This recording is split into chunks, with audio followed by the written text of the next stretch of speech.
I'd like to read the first paragraph of the Nostra Aetate. It says, in our time, when day by day mankind is being drawn closer together and the ties between different people are becoming stronger, the Church examines more closely her relationship to non-Christian religions. In her task of promoting unity and love among men, indeed among nations, she considers above all in this declaration what men have in common and what draws them to fellowship. So I think fellowship is the key word here.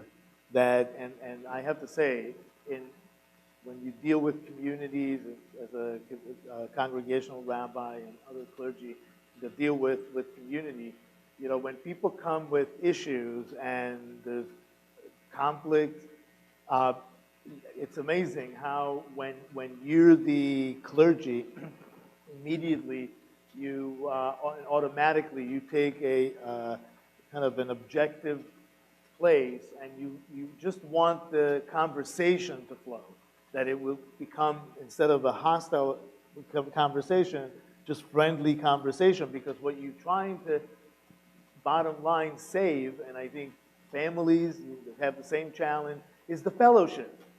Because without the fellowship, you know, what do we do? So here, the goal of humanity is fellowship. So this is what the Church understood, that it can't really be its own island anymore, and it has to be in communication. The second paragraph indicates something even nicer. It says, and again, today we take it for granted that the Church would say that, but back then, allowing more interpretations to be redeemable, that's a step. So it says, one is the community of all people, one, their origin, for God made the whole human race to live over the face of the earth. So then it says, one also is their final goal, God. So it's it's really redefining the faith. It's amazing. It's really making it even more Catholic than it is. It's not just the Catholics within the baptism.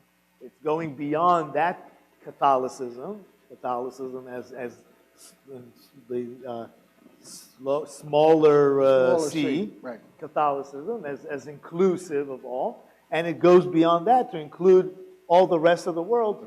Not that it didn't want to include the rest of the world before, but I think it was more in the attitude of proselytizing to people. And now it's a matter of fellowship rather than, you know, I'm going to impose my religion on you. Right. And I think that's such a huge step.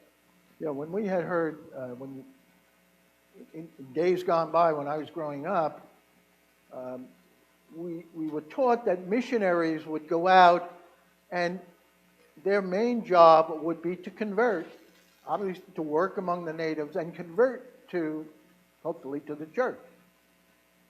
Vatican II pretty much ended that idea, that missionaries are to go out not with the intention to proselytize or to convert.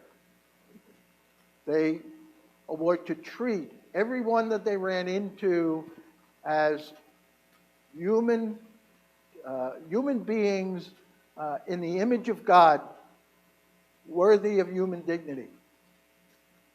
And so there still is a fear, I would say, among Jews, and there is an attitude among Catholics that, number one, no, we should be out trying to convert people. And there's this attitude, I think, among some Jews also, that, you know, those Christians are still out to convert. Now, we also have to be aware that there are elements within Christianity who still believe that the Jews ultimately are going to be and have to be converted. Right? Or at least end up in Israel. Well, not only land of Israel. Not only end up in Israel, but ultimately, all right, ultimately that before the second coming or the coming of the Messiah, that the Jews somehow would convert to Christianity. It would be in other Israel. words, accept Jesus as the path to heaven. That's right. But this is why this next paragraph is really interesting, because it says, so God, his providence, his manifestations of goodness, his saving design extend to all men. That's right.